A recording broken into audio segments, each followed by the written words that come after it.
2023. We've got a big group full of folks here. We just ate.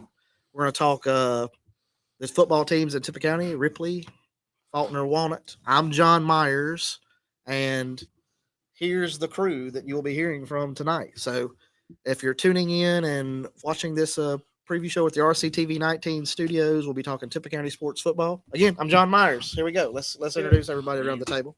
Kendrick Story. Let's go.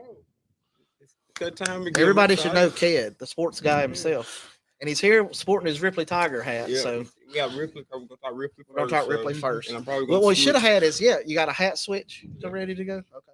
We've got the whole wardrobe out. We're ready to go. Yeah, now. we did. We got shirts and wardrobe. We're looking very slick around here. Peyton Taylor, as more belovedly known by John as OPT. He is the infamous OPT. The infamous OPT. So I'm excited to be back with y'all tonight, and glad to have football season back with us. Yeah, we're here. Football season. So I'm John. John will be we'll be doing a lot of the Ripley games, and so my guy next to me here. Bailey Johnson. Hey, I don't know about you guys, but I woke up a couple of times this week early in the morning, went outside, and it felt like football. Yeah, I tell you what, that was extreme football weather that we're here. So anyway, we're going to talk our broadcast schedule. We're going to talk.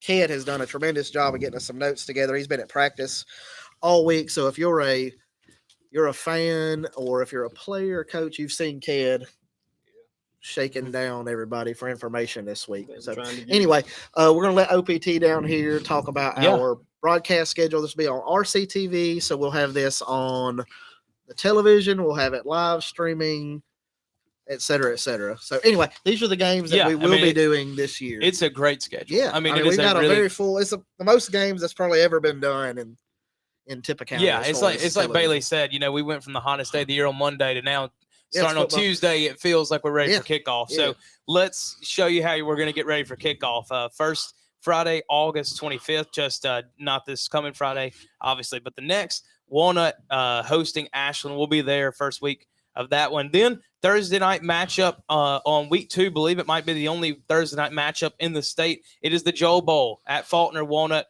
Battling off in that classic rivalry game. That's a game that I've only been a part of now one time, and it quickly became one of my favorite rivalry games across the state. It's a heated, very heated rivalry. Yeah, coming from two particular parties that have vested interests on both sides.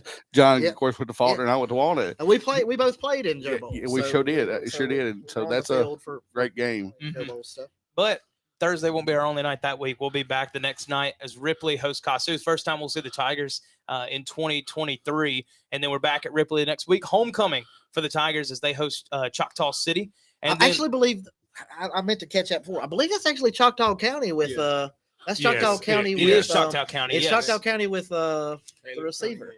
Caleb Cunningham is tremendous. So if you've not seen Caleb Cunningham, that's going to be a must-watch game besides homecoming. Yeah, he's tremendous. Top receiver in the state. And then September 15th, that next Friday, the first time we're going to try to pull it off. We've got 3 games on the docket that weekend on what should be an excellent Friday night across Tippah County for football. Faulkner hosting Vardaman, Ripley with Boonville, and Walnut with Beaumont. So triple-decker weekend for Tippah County football on that weekend. Then we move on, September 22nd, Walnut at Myrtle, going over to my stomping Union County. And then September 29th, Walnut and Baldwin, but we'll also have Ripley hosting Shannon that Friday as well. As we then move into October, on the 5th, that's the Thursday night as well, Faulkner hosting Thrasher, and then the next night, Ripley at Tisch County on October 6th. The 13th, a doubleheader on RCTV 19, Ripley hosting IAHS, Itawamba Ag, and Faulkner hosting Byers. And then October 20th, final Friday of the regular season, Ripley and Amory. Of course, that game at Tupelo because of Amory still working on their football field, getting ready to have it back in 2024. But then finally, last regular season game, that's a Thursday night matchup just before Halloween, October 26th, Ripley at New Albany for the Highway 15 rivalry game. Always a tremendous matchup. That game, and it's funny being in Union County, that was a game that I heard growing up because my dad, of course, played at New Albany, hearing stories about how heated that rivalry was. And then it died down. and then all of a did, sudden 1 year, just because of a student section, it pops back up, and Yeah. it's been there heated since. now. Yeah, I mean, Right. it it's is. very heated. And you compare that to like we were talking about Walnut Faulkner, and there's just nothing better than those rivalry seasons as we get into football. And of course, we talk about Ripley starting off. We'll start with Ripley. Starting off their season, man, they jump into the Lions' den with a team out of Charleston, man. And they moved that to Ken. When did they move that to? Now they moved that one to Thursday Yes, sir. night, so it's actually Thursday. That'll be the 24th. The Yes, 24th. Yeah. They moved it Thursday 24th because of the referee shortage. referee shortage, which we may see a lot of that. Yeah, I think we're definitely going to see a lot of that. That was something that we saw towards the end of last year. But like you said, jumping right out of the gate, road game at Charleston. And it's funny, I was talking to a coach today about that. A lot of teams, they like to load up with, just to be a little bit blunt, that cupcake week one, get the confidence rolling. But then we talked about it, and the coach said competition breeds success. And that's exactly what Ripley's staff seems like they want to do, Right. go on the road and play a tough game week one. Well, we have a jamboree tomorrow night with North Pontotoc. And kind of explain to us how that jamboree is going to work. So we're talking Ripley. Let's just go right. We're going to talk Ripley. Yeah. We're going to just jump into talking about Ripley. We got some Yeah. notes here, but I'm going to pull up some pictures we've taken over the last little bit. So here's some Ripley stuff that we've got going. It'll be playing for you. But anyway, you guys just continue talking about. Yeah, but they host North Pontoc tomorrow. 2 quarters, no kicking. So we keep everybody safe. But they'll do 2 quarters. Everything else will be live. Just like a real game. And so you were talking about them opening up with Charleston, but one of the things that Loud wanted to do this year was see some speed, because they didn't see any last year. Then they get out of Louisville, and it was just a totally different beast when they got. I'm sorry. Ked's back here in his own world. Yeah. I had to direct him back to the Yeah, mic. man. But When they got to Louisville, so he wanted to get some speed in the schedule, and like I said, right out the door, on the road, and Charleston, they won the North last year, Right. 2A, got beat by Scott Central, but Which was the eventual state champion, if I'm not mistaken, right? yeah, that was the state championship Right. game, Scott Central and Charleston. So, and Scott Central won 42-12. Defended, Charleston pretty good. So, but I mean, that'd be a great test opening up for Ripley. That's not your typical 2A team you're running no. into week No. one. And then, of course, we'll bring up the bug in the room, and that is the loss of Ty Long.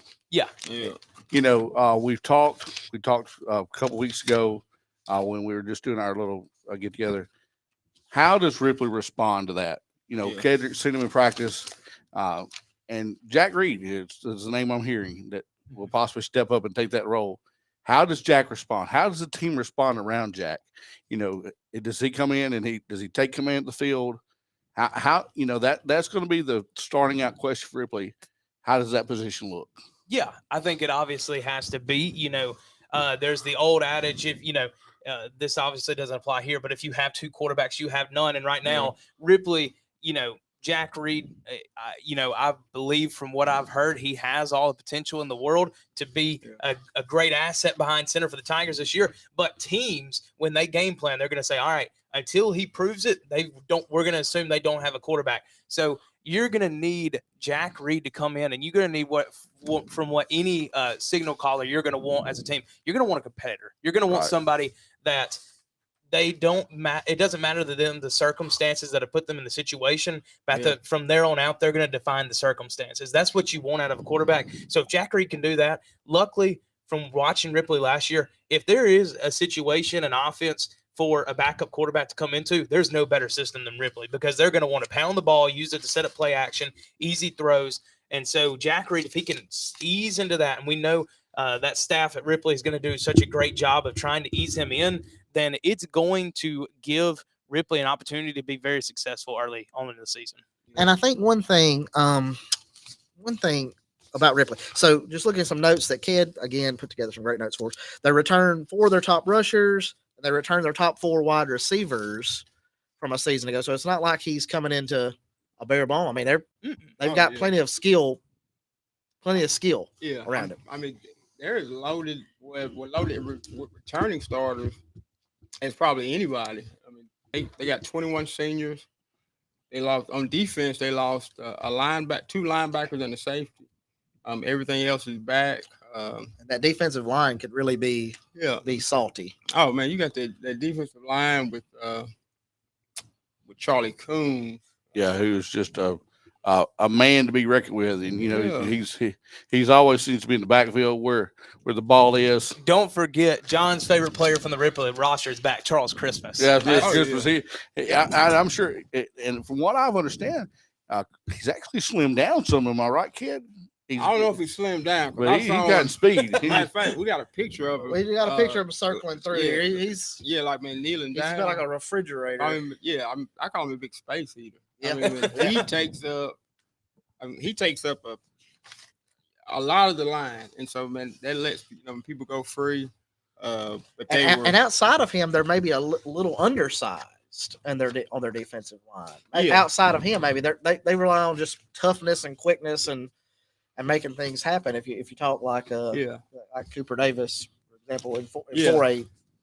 Well, and what's so advantageous about that is if Christmas is that big guy in the middle, then you can afford to be undersized on the edge, which it allows them to speed rush. They don't have to try to plug holes.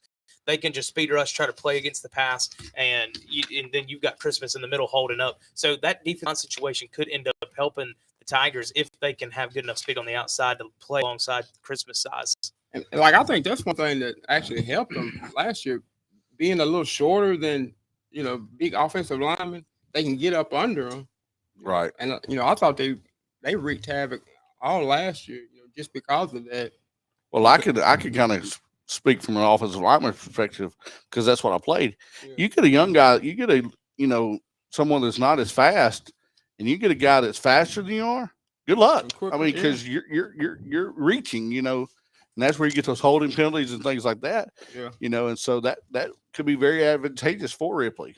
Oh, speaking of holding penalty, one of the rule changes on a holding penalty, instead of going from, let's say a quarterback gets sacked, 9-yard loss, and there's a holding penalty.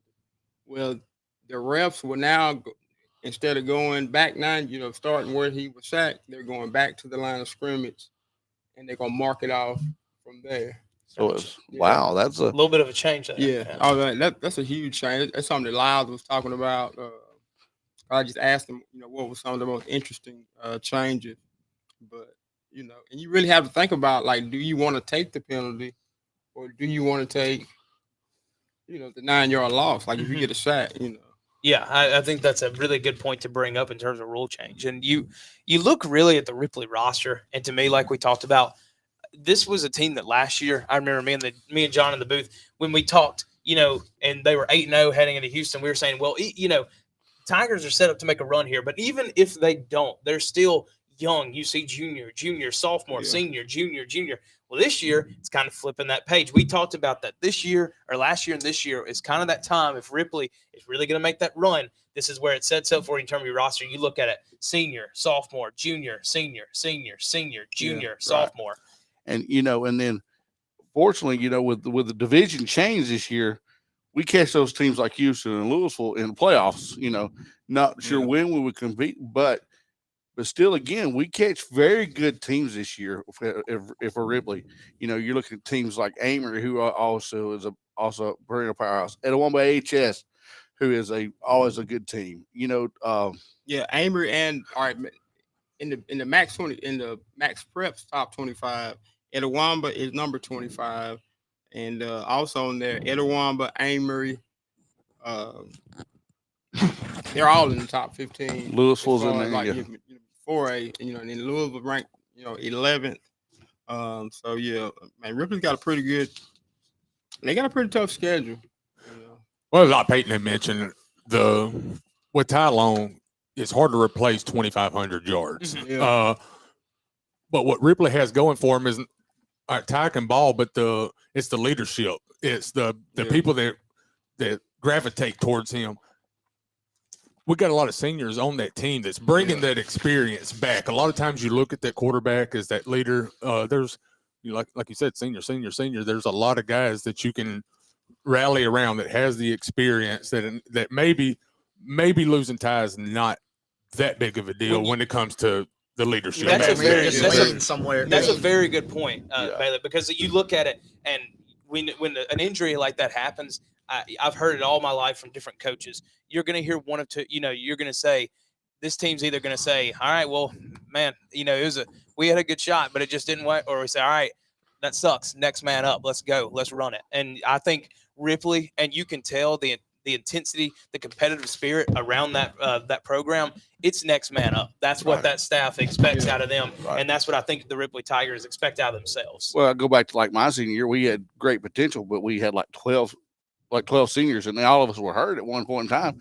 And so, is it a war of attrition for Ripley this year? Those type of things. Who we can't say, like Bailey's just said, that loss could really fire the team up. You think about, well, hey, now it's our time to come around and rally around each other and be, because there is what the old saying, there is no I in team. That's true. And I think they will. Like I said, it ain't like they're gonna throw it 20 times a ball game. No. I mean, they didn't throw it that many times. Last year, they're gonna rely on, running the football. You got Jalen Brooks back. Keegan Strong. Yeah, Keegan. Jalen. At 795 yards rushing. He was just a beast. Keegan's back. Let's just go through Marion some stats Williams. from a season ago. I know we printed out some of those. Yeah. One big stat that Ked just kind of mentioned. Ripley doesn't obviously throw the ball very much. I just added it up. I mean, Ty Long last year was throwing it about 11 times a game when you put his averages in. But that's still something that to be a successful football team, you're eventually going to have to throw the football. So it will be interesting. But like we've talked about, if there's going to be a time for a backup quarterback to come in, it's going to be when you return Michael Turner, C.J. Martin, Ja'Kai Holmes, Cooper Davis, when you return all those guys for your top receivers from last year, that can really help ease that transition. Yeah. And, Jack got a lot of experience, in the spring. He took a bunch of the snaps because Ty was dealing with his shoulder, which is, it's his non-throwing shoulder. He hurt his labrum. So he's out 6 months. But Jack got a lot of experience in the spring. He was at 7-on-7s. The offensive coordinator is TJ Seago. He's back after 1 year. At Awamba. 1 year at Awamba. And so, he likes what he's seeing. He Lyles talks about the fact that he may not have the deep ball that Ty has, but I promise you, I was interviewing him. He reminds me of Mac Jones. He just he's gonna be efficient. He's gonna get the ball where it's supposed to, be. He looked, I thought he looked pretty good at the, the midnight scrimmage. It was real hot and real humid. He put one right on tight end Evan Goolsby, who he dropped it, but I mean, it was like a rainforest out there, and it's the first practice. But Seago's confident, Lyles is confident, and one thing that Lyles said, he, when people would ask him, how y'all going to overcome, Ty being gone, and he said that Jack answered it, as good as anybody could. He was like, man, that's what I've been preparing for. Well, and like you said, Jack may not have the arm that Ty Long has, but let's not, kind of like you said, let's not pretend Ripley threw the ball a bunch. Let's also not pretend that Ripley was chunking it 40 yards down the field every time they threw the ball. A lot of screens, a lot of short passes. We like to, and I'll say this, when people watch football, they analyze quarterbacks. A lot of times that's the number one thing they want to say, well, he doesn't have that big arm. Reason why. I mean, a big arm's nice, but it just, I guess to put it this way, it's sexy. That's the way it is. Everybody sees the big arms like, oh, big arm. But a lot of the time, those big arms, they're 45% passer. So if Jack can come in, and even if he's not throwing the ball 40 yards down the field. If he's completing 65% of his passes, I think they're going to be all Yes, right. if he comes in, Efficiency. that's what I thought. Completes 65% roughly of his passes, they're going to be just fine because they got some play, man. They got some speed, some big time speed. Yeah. They got some speed, and like and Jalen Brooks, he looked like he was ready. Like when I went out there to watch the practice, he looked like he was in midseason form. Already. I mean, runs like a stallion. They're teaching him, to get down low behind his pads. He was running kind of high, like getting through the line. And that makes a big difference. Oh, he's gonna get his head knocked off. But man, now they got him, getting down behind his pads. You got Keegan Strong, who's just, athletic, change of pace. Demarion Williams, which Demarion actually had 5. He had just as many touchdowns as Jalen did, but they used him, up around the line. He was about, 200 pounds. So whenever they got down, oh yeah. And then you were talking about even Anthony Bell getting some carries even in practice. Yeah, but they trying him at a little fullback because actually him, Anthony and Demarion, they're sort of competing to see who's going to emerge.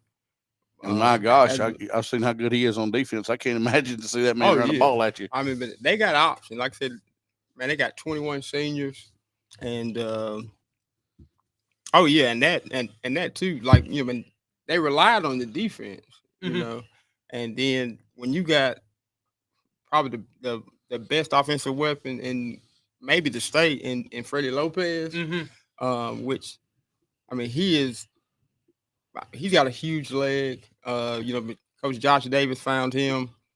Him and Cooper were good friends. Sophomore, he was playing soccer. Coach Davis talked him into coming out for football, and I mean he's getting SEC looks. Yeah, and I thought, man, this was the quote. This may be the quote of the year. Lyle said, direct quote. Not only can he kick on Sundays I mean not Sundays, but kick on Saturdays in the SEC, but he can kick on Sundays in the NFL. That's how strong his leg is. At the midnight practice, he barely missed. He just missed a 57-yarder, and they practice special teams before they go to the practice field. So they were practicing extra points going toward the field house. They had to back up 10 yards because he kept hitting the window. Like they got like a club. Yeah, man, they got like a little club level skybox. I mean, he was hitting the windows every time. So he kicked every extra point they practiced on. He kicked it 10 yards. Yeah, I mean, we talked about the Ripley offense. We talked about the Ripley defense, but let's not also forget the reason they started 8. One of the main reasons they started 8-0 last year was Freddie Lopez, and also a great special teams unit in general. You look at it on one hand, the kicking, obviously, but then you look at it. Ripley was very good last year in punt and kick return defense, but then also kick returning. CJ Martin had 2 touchdowns last year returning kickoffs. Michael Turner, Jalen Brooks, they're also threats there. Ripley's got 3 speedsters they can rely on. If they touch the ball on kickoff, there's a chance it's going to the house. Yeah, I mean, they had 36 takeaways last year. 111 points off those turnovers, and like you talk about with the defense, tackle for loss, sacks, fumble recoveries. I mean, man, they did it all. And if you can repeat that, then you're not looking at your starting quarterback being a huge loss. Not me. I mean, I don't think there's much pressure at all on Jack Reed. Just Coach Seago was saying, protect the football. Don't turn it over. Hit the passes that you can. And they're gonna let the back. So you got like I said, you got Keegan Strong, you got Aiden Wilson, you got Demarion Williams, you got Jalen Brooks. They put CJ Martin back there. They're gonna run the eye. They're gonna run the wishbone. Game manager isn't as sexy, as the big arm, but the game manager often wins you football games when you got a good defense and you got a good line of scrimmage. Or when the game is on the line and at the last minute where you have that you got to make a good pass or make the right call. To sum it all up, I feel pretty confident that Coach Lyles is telling his team, look, we take care of ourselves on offense and defense. The quarterback's going to work itself out. Because they have confidence in Jack. And like we talked about, they don't need him throwing 200 yards a game to win football games. They need him to protect the football. They need him to help be a threat in the passing game so that teams can't stack 8 or 9 in the box. Yeah. And if they do that, Ripley is going to be just fine, and they're going to have a chance to make that kind of 8-0, 10-2 run they had last year. I really do believe that. I feel like that they're going to try to get the playmakers in space, and those are not, high percentage passes. They're going to hit some high percentage passes to their speed guys, try to get them on the outside. You don't have to, I feel like lots of people could get out there and get it. The throws they're going to make. They're not making 35-yard deep outs or anything. I mean, we're talking. I feel like they're going to rely a lot on that. We'll see how the season and that's goes. just the mentality of Ripley. I hate the Tigers not going to be out there, but the way Lyles and that staff do, it's next man up. Okay, Ty's not here. We hate that. He's not playing, but he has been out there every day. Helping. Jack, but like I said, I don't think they're putting it all in the hands of Jack Reed. Mm-hmm. But I will tell you this: that Seago, his goal is to score 35 points a game. Right. That's how many points. I think we they want got a to chance. You have a We Ring True sticker on your laptop. Yeah. Mississippi State's got a quarterback that has put up a lot of yards, but very rarely threw it deep. Short pass, they can get in it to fast athletes. Yeah. They can make plays in open space. Oh yeah, no doubt about it. And then we're going to. Well, I don't know where we transfer down the road a little bit. That's exactly where I was going. You look at now a different style of a new style, according to what Kendrick said. Wait. I was about to say we got to get the hat we got to get the hat changed. Wait, put that. But anyway, one quick follow up to Ripley is if they score 35 points per game, they're going to win a lot of games. They're winning a bunch of no games. doubt about it. I promise you. Now that Kedis, But now Ked's made the hat flip. he's flipped his commitment so like we're- it's national I'm signing telling day. you, We're gonna talk the Faulkner Eagles. Eagle tough. And new head coach Kevin Walton. Let's start there because I will say, being from Union County, I know Coach Walton pretty well. Yeah. Dude's a culture changer. Okay. Oh, yeah. He set the culture at East Union, and now they're one of the most successful programs in 2A North. He went to Olive Branch, had a really good, strong year there when he's there. He went to Nettleton as an offense coordinator, and they had a really good offensive season the year he was there. And now he comes to Faulkner, and a program, like I said, wherever Coach Walton goes, it seems that the culture changes to a winning culture. And so I think that Faulkner, if they buy in, if they just, give Coach Walton time, there's going to be a major culture shift we're going to see for the Faulkner Eagles. Well, a lot of years it takes coaches a couple of seasons to make that culture change. From everybody that I've spoken to with the Eagles, he's made that pretty quick. It's not taking him long. No. Well, from what I It's understand, definitely he's changed. coming back home, right? This was his very first coaching job. It was He coached with my Scott Smith. junior year at Faulkner was his first year as a head coach. Okay. And so he was actually my high school football coach. Mhm. My junior and senior year at Faulkner. What'd you think of? Fiery. He I'll tell this story.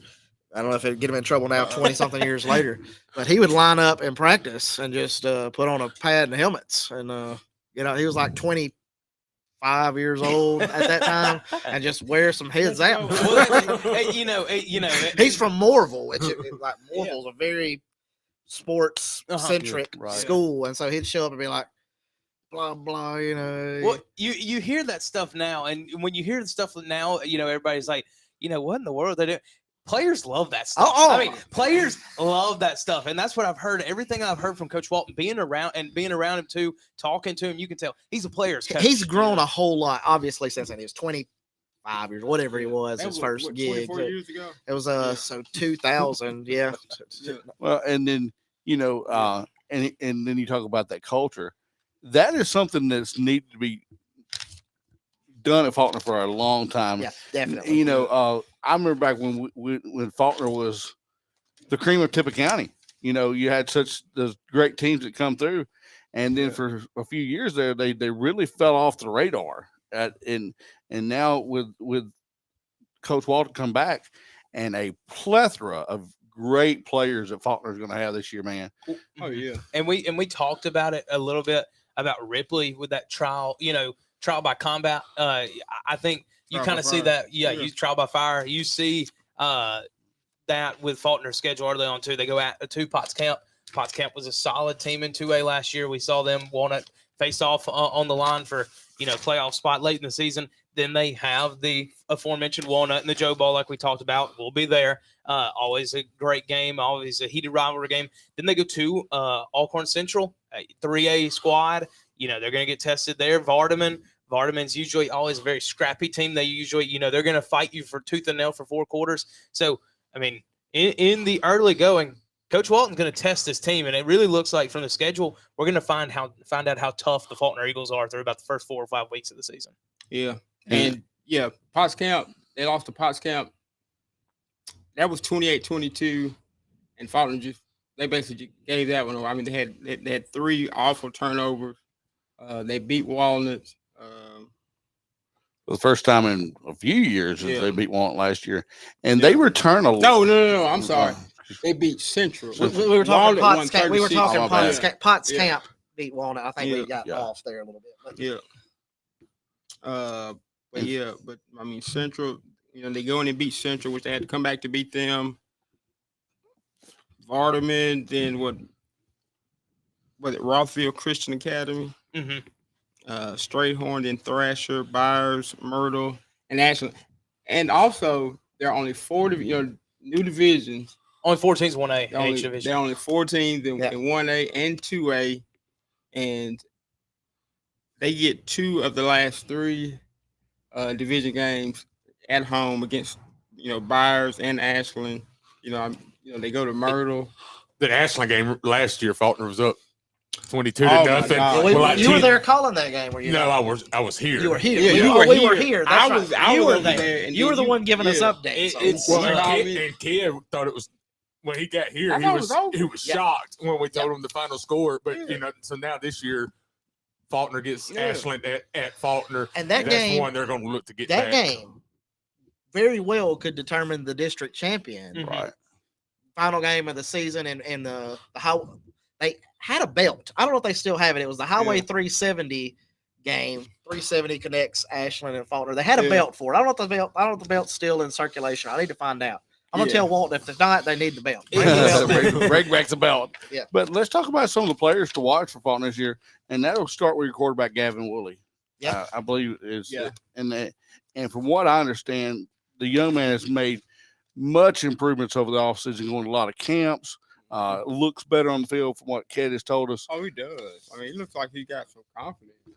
I mean, like I said, man, when I went out there to practice, I could tell it was different. I mean, they were uniformed, same hats, same shells, same bottoms. Everybody's more active. I saw linemen making moves I never seen before.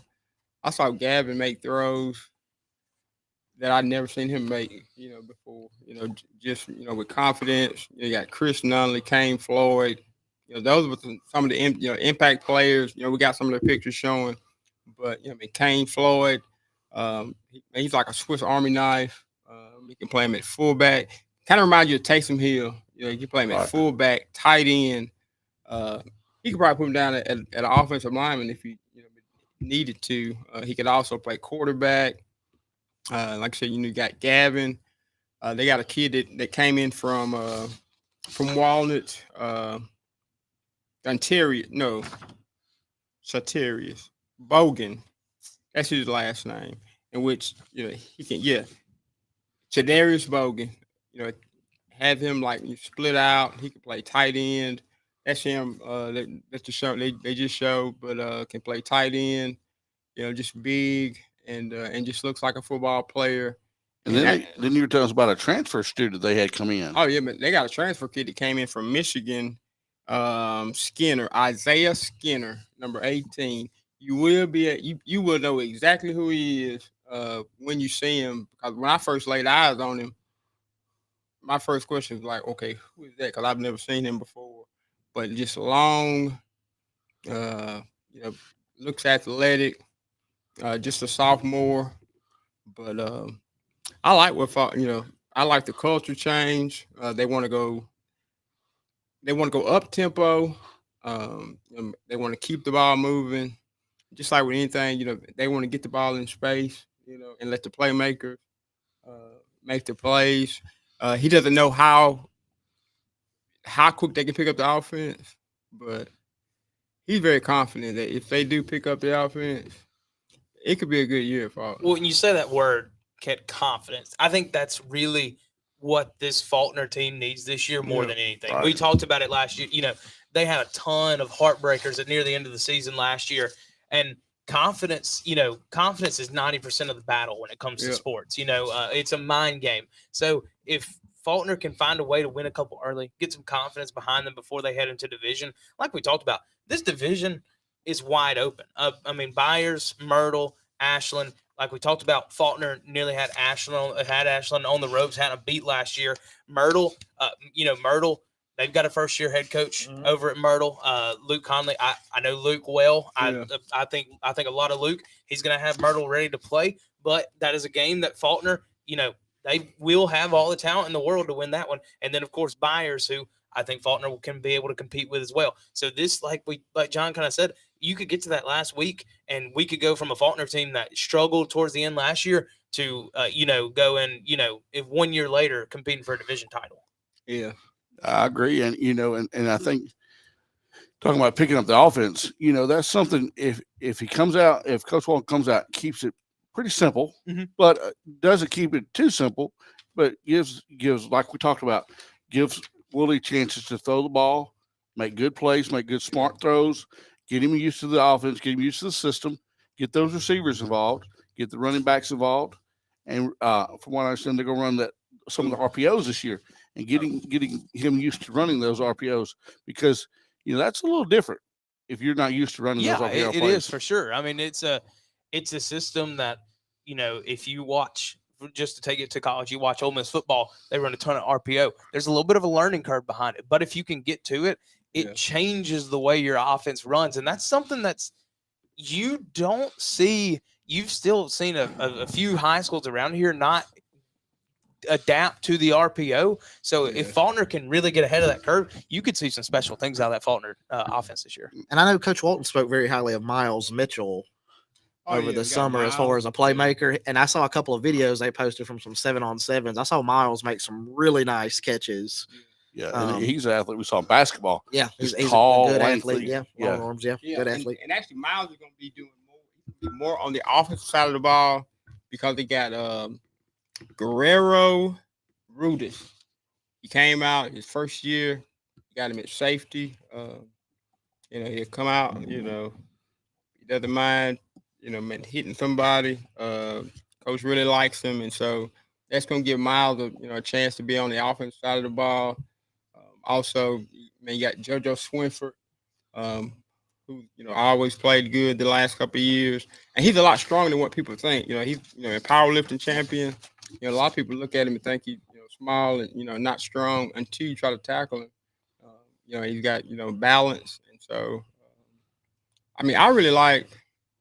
I've been saying this. I do not like being a prisoner of the moment, but the difference that I saw in Faulkner between the last time I saw Faulkner on the football field and when I saw him with 11 seniors, with 3 juniors, and it ain't like they haven't been playing. They've been playing for the last 2-3 years. But like talking about competing for a division championship next year, I can see 8 wins, this year. I can see. I do not want to go there, but I could see them. I can see them running the table. I can see them running the table.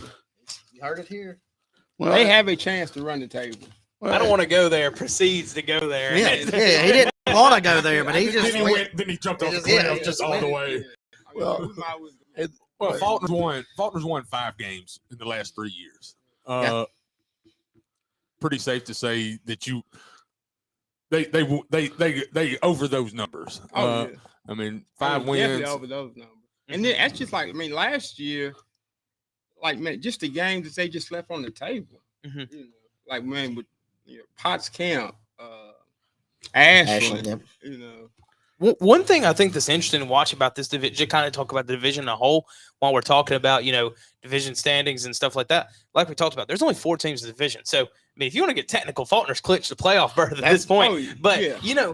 but you wonder almost if there's a little bit of a looseness that brings to a team because there's obviously what you always one of your goals every season. I think let's make the postseason. All right, we ain't got to worry about that. So let's go out, play these 10 games like it's our last, and let's see where we end up at the end of the year. As someone who played for Coach Walton and has watched a bunch of his teams and bunch of at East Union, et cetera, covered those. Yeah. I guarantee that he will play kids that will go out there and hit the other player in the mouth. And if you're not going to get out there and hit the opponent directly in the mouth, you will just not play. Mhm. Like, Right. he's going to tell you got to get out there and no matter what, everything aside, especially in 1A football, but doing that, having a team that is not scared to go out there and just hit the Lay opponent the leather. is definitely a bonus. So, Well, and so that's, I can what he almost said say that today, Walton will yeah. have that. going. He said they got a couple of kids banged up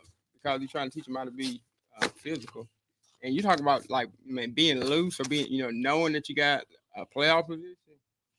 I mean, Walton's like, we coming out of every game like well, and we that's competing for it. and you got to have that mentality across the board. Go out there, the best you can do. Old saying is, balls to walls, go hard every play. Not afraid to play with that attitude of that gumming. I don't care how big you are across the line from me. I'm gonna get your, I'm gonna take you out. So if you'll look at Ked's hat, it's Eagle Tough. So Eagle that's kind Tough. of what he's been. That's his motto. Walton's brought with him. Well, and we can segue from that into our final thing. I don't think we have a hat change this time. No hat change. We need new walnut hats. Yeah. Coach Meeks. Watch it. But we are Walnut moving Yeah. on to the Walnut John Meeks, Wildcats. Timmy Moore. Holla at me. But Walnut's, that's a team me and John saw plenty of times last year, and it felt like Walnut last year was a decent team on the cusp of being a great team. You're right. You're right. And just a few mistakes here and there, when they seem, games could have went either way that, and looking at a complete different division for them again this year, Mhm. they've had, they drop out, They dropped Baldwin, drop which is ball, big. which is big. Yeah. That's kind of always been the hump for Walnut, even when they were, winning 9 or 10 ball games. Seemed like Baldwin was that hump. And and they return a good bit of players too this year. They do. And one thing before we get into the players and stuff, I was looking through the stats for Walnut and like to talk about mistakes. That was a real thing. You look, and the biggest thing that jumped off the page before I looked at, they're returning this many passing yards, this many touchdowns. Kamara Grade's coming back. That's great. -10 in turnover differential that year. Last year. You talk about mistakes, and that is the one thing I'm sure Coach Meeks is preaching to his team every single day in practice. We've got to protect the football because that's something that was probably their biggest struggle last year was protecting the football. Right. Yeah. And injuries too. Injuries, yes, they did get. They got injured very, very bad. Yeah. I will say that. Yeah, and lost some key position players to those Look, injuries. Gray was out for a while. Clifton out. Clifton out was out for a while. Jack Leak. Jack, Yeah, yeah. He was losing Jack at the end, I thought. really hurt the Wildcats. But now that Yeah. we've mentioned all the bad stuff Yeah. out of the way, let's talk Yeah. about the good. And the good Yeah. is that, like we said, Walnut returns a ton of production, made pretty much all their offensive production from last year. Right, with Camarion Gray, Drew Jackson, Adrian Palmer. I'm trying to think of some other names. The name you hadn't said yet is the biggest name for them to me for this season is Zyler Clifton. Yes, Zyler Clifton, I think if you'll remember, we saw him several Yes. times last year as a man out there running. Yeah. Grady Gardner called one game with me. It was a Walnut game. He called him Country Strong. That's Yeah, what he's that was his country strong. nickname He's for just him. a country strong guy that's going to go out. And he was told I was told he was the fastest player on the team. Now I don't know that to be the gospel, but that's what I was told. I've seen him a couple of times. There was 1 or 2 times last year he got out in open field, and it shocked me. You're For like, a big "Who?" boy, he can. You're he like can Country move. Strong Yeah, can yeah, move. I yeah. mean, let's Yeah. I don't know if he could beat Adrian Palmer right now. it'd be awful close. I think again. Yeah, I think it would. Yeah, but Yeah, and that was like a pleasant surprise. I thought he was a senior, and so I go out to practice, and I'm looking. I'm like, that guy looks like Zyler Clifton. But Zyler graduated, and turned around, and it's like, it is Zyler. Let's go. So but they returned that number 1 running back in Camarion Gray, who Mhm. is a load in the backfield. Runs about I think was this last year at 6'1". If I Yeah, I mean, he was around that. He ran. I mean, Camarion Gray was huge last year. I mean, we're talking. He ran for about close to 1,000 yards. He averaged 5 yards a carry. Ran for 12 touchdowns. Accounted for 16. Had 4 receiving. So Camarion Gray is the biggest returner on offense in terms of production, and that's who. I mean, I called it a lot of times last year. I said Camarion Gray, in my opinion, was probably the best sophomore running back in the state. I mean, he was only a junior now. I mean, that's what's crazy. So you're really probably going to see him hit a stride this year. I would expect that we haven't seen him hit. Well, and then you talk about with Clifton, how do they swap those guys out? Do they? I know it's big on the I formation and things like that, and running the power game. Yeah, he got the power game then, but you got Austin Watson, number 8, that's going to be asked to play. You got Trent Braddock. He big on Trent Braddock. And then Drew Jackson, a third year starter at quarterback. I mean, I guess some pieces are in place to really, and like you said, kind of maybe on the cusp last year we saw him a couple of times, and then you got a third-year starter out there. You got some powerful running backs. You got some size too, some length, some size. Yeah, we talked about Spite. Yeah, man, we were talking about him. And man, 6'2", 340. Yeah, I really want to ask, and Ked, you've been at all the practices and stuff, obviously. One thing that you'll probably remember with me, John, and the game that really popped it off to me last year was when we saw East Union play Walnut. Obviously, that one didn't go Walnut's way. Right.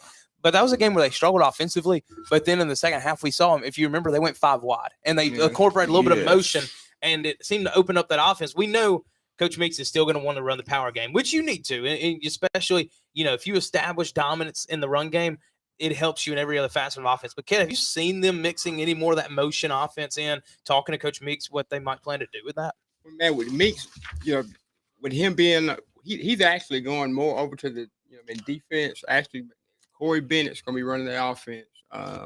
This is his 12th year. Plus, you got Timmy Moore out there. He's going to be on the sidelines.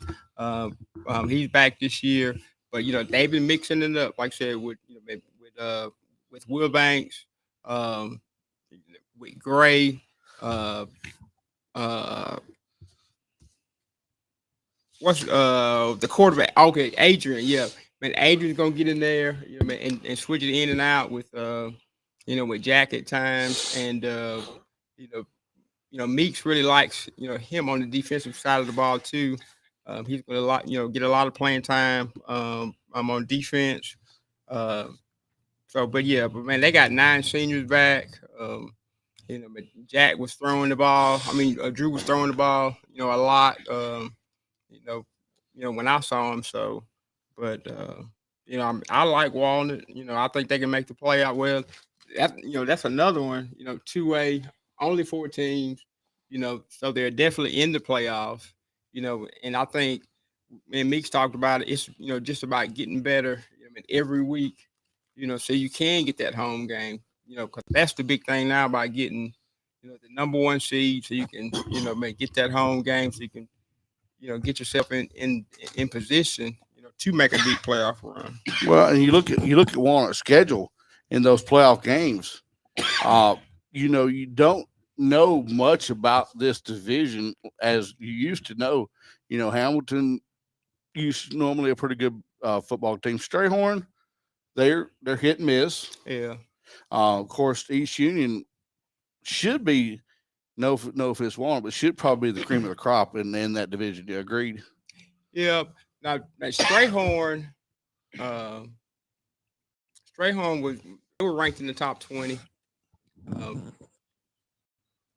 in Region 2, and If Hamilton not in there with them? Their division this year, I'm looking at it right here, is Belmont, Hamilton, Hatley, and East Union. Strayhorn is just a non-conference for them. That's my bad on that one, guys. No, it's no problem. I mean, but this is a division, like I said, East Union you would expect to be the cream of the crop. Belmont, they moved back, they were 2A last year, but this is a team that's always been pretty competitive. And then Hamilton, usually solid as well. So this is a division but I think Walnut has the talent to be a 2 seed be a 1 seed if they put it all together. Right. It's just going to depend. I mean, this is going to be a talented division, so they're going to have to play their A game. But I think Walnut's A game might be the best in that division. Well, and you look at their non-division schedule. This is probably one of the better non-division schedules that Walnut's had in a long time. Agreed? Yeah, I mean, Where they're playing teams like Ashland, or Ashland's much better. Faulkner going to be a really good team. Smithville, who has always been a gem dandy of a team, and I'm not sure. I'm sure they're going to They're always really, really good.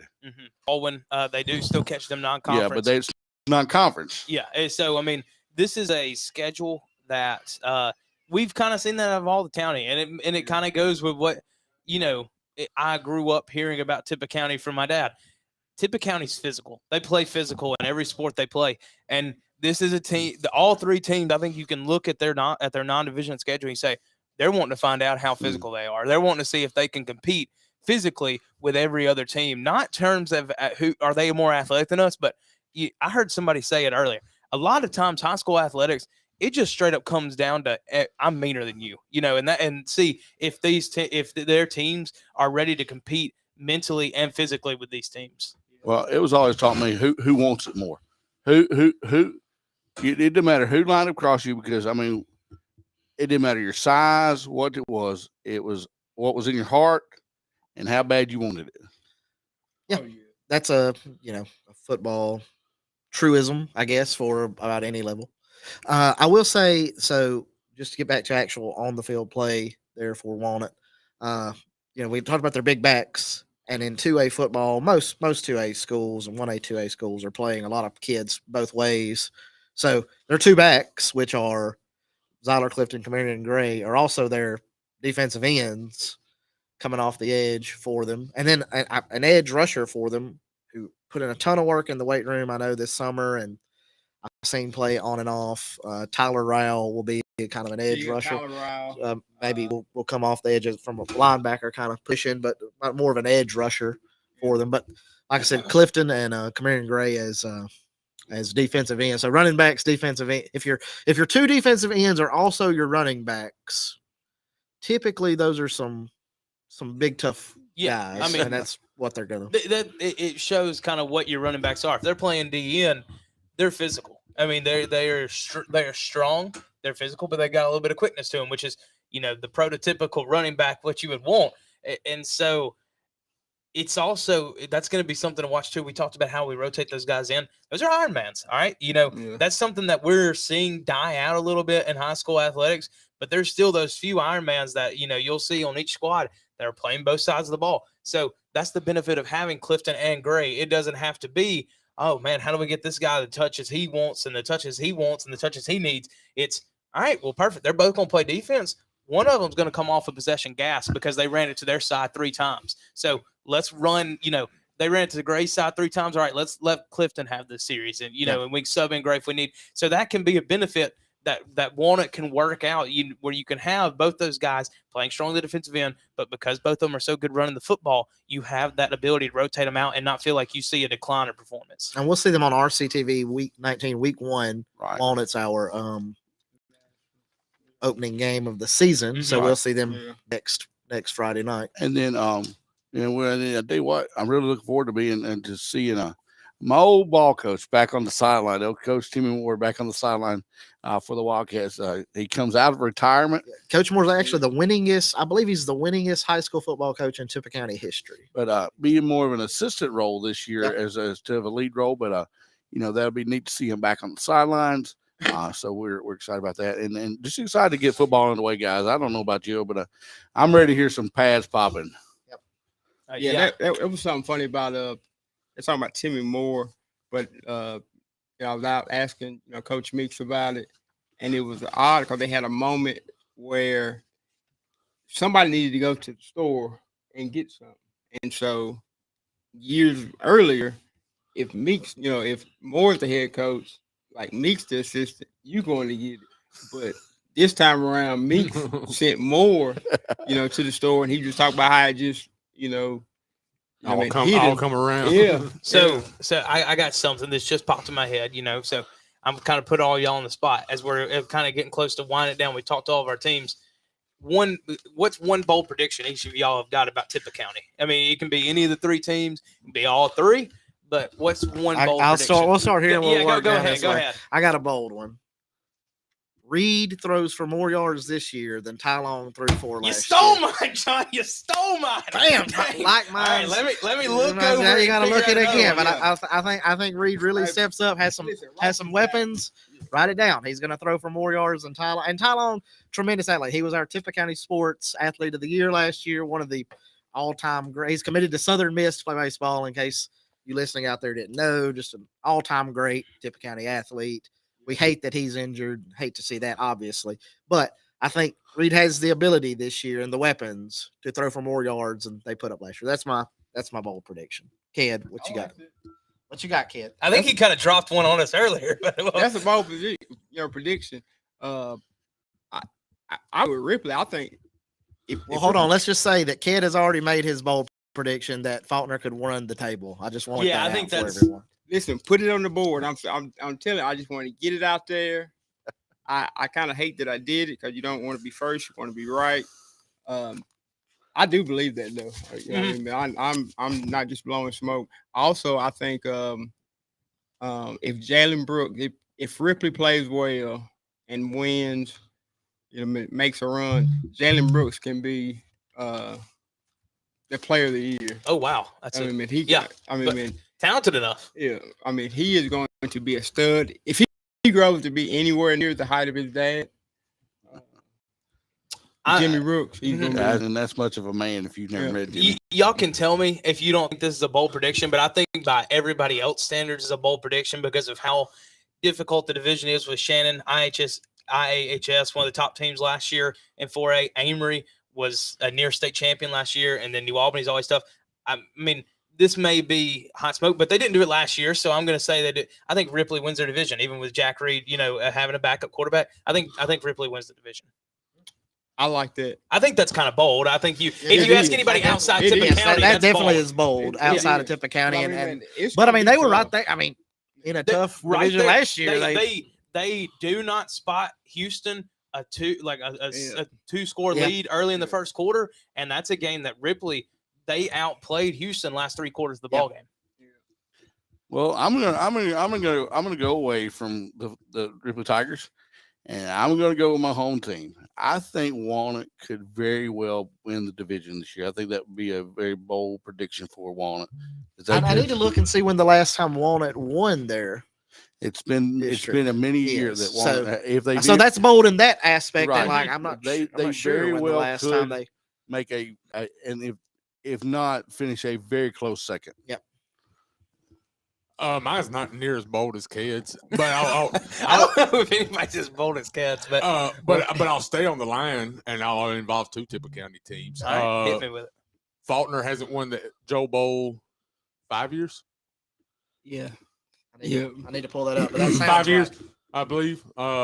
Faulkner wins the Joe Bowl this year. That's a bold one for the Walnut folks. Mark Rouse gonna be texting me here. You're getting side eye for John right now. I mean, Wait. I do not. I disagree, but I disagree optimistically. Does that make sense? Because hey, look, I can see it happening. With this division this year, like you said, and I'll let you get back to this, but with these 2 teams this year, it's up in the air to me. Go ahead. All right, that was it. That's what you had to do, man. Come on. Man, That does involve 2 Tippah County it teams. does involve 2 Yeah, Tippah County teams. He's not wrong. But this is coming from a Walnut alumni who still has a heart for the Wildcats. I cannot disagree with Bailey. But I can, but I will, but He can. He will disagree. But I just that's so up in the air. Yeah. I can agree that it's a little bit more. But I will say for one thing that we'll kind of finish this up with the Joe Bowl. One thing about the Joe Bowl that has been true throughout history, the history of it is in the history of the Joe Bowl, Walnut has had 2 head coaches. They are both on the field for them this year, and Timmy Moore and and John Meeks are the only two coaches that have ever coached a Joe Bowl. Right. And this is like, I think, the 13th head coach that Faulkner's had. I believe that's right. It's in the history of the Joe Bowl. So, Which could make a difference. a big, You know, how the But game now is played. Kevin Walton, I'm a big fan of Kevin Walton, and I think he's going to do great. But again, there's a little bit of an unknown just because we got a new coach, new system, et cetera, et cetera. So if there's one thing for Walton, the same old, same stuff, new coach for Walton. We'll see. Yeah. I do believe it's a little up in the air this year. Yeah, No doubt about it. You know, I'm pulling for Walnut because that's my alma mater. You know, but I really can say that this game should be very interesting. Well, guys, I have had a blast tonight. I don't know about the rest of us, but We're gonna just talk about the broadcast schedule one more time, and then OPT, if you'll just wrap it up for us and tell everybody thanks for watching. After he's gonna read off the broadcast one more time. Yeah. Thanks everybody for watching again. Yeah, absolutely. Again, this is the RCTV 19 broadcast. You'll find that on RCTV 19, Mississippi Sports YouTube, Tippah County Sports YouTube. Find it there. You'll find it plenty of places. Just follow along with us. We start off next Friday, Walnut hosting Ashland, and then first Thursday night matchup of the year, week 2, August 31st, Joe Bowl, Walnut at Faulkner. And then the next night, we're right back on the call. Ripley, first time this year, on September 1, hosting Kossuth. And then September 8th, Ripley, homecoming against Choctaw County. That's going to be Caleb Cunningham coming to town. Don't miss that one. Then our triple-decker weekend on September 15th, Faulkner, Vardaman, Ripley, Boonville, Walnut, Belmont. 3 games on RCTV 19. Don't miss that. It's a ton of football for you. September 22nd, Walnut at Myrtle. The 29th, Walnut at Baldwin, Ripley and Shannon in a doubleheader. October 5th, Thursday night, on the first Thursday of October, Faulkner hosting Thrasher, Ripley and Tisch County. Ripley on the road on October 6th. 13th, our final doubleheader of the regular season, Ripley hosting IAHS and Faulkner hosting Byers. Final Friday of the regular season, October 20th, Ripley versus Amory. That one at Tupelo. And then finally, our last game of the regular season, a Thursday night matchup, Highway 15 rivalry between Ripley at New Albany. Guys, I have enjoyed it. It has been a blast to be back thanks here. y'all for tuning in, and thanks everybody for showing up. Really Yes, appreciate it. it's We'll been have plenty of football for you guys throughout this year. And Right. keep tuning in. But I will go ahead and wrap it up. Thank you guys so much. Follow along with RCTV 19 for more for all your Tippah County football this year and your Tippah County sports in general. For John Myers, for Ked, for John Knoll, and for Bailey, I'm Peyton saying so long, good night, and we hope to see you this football season.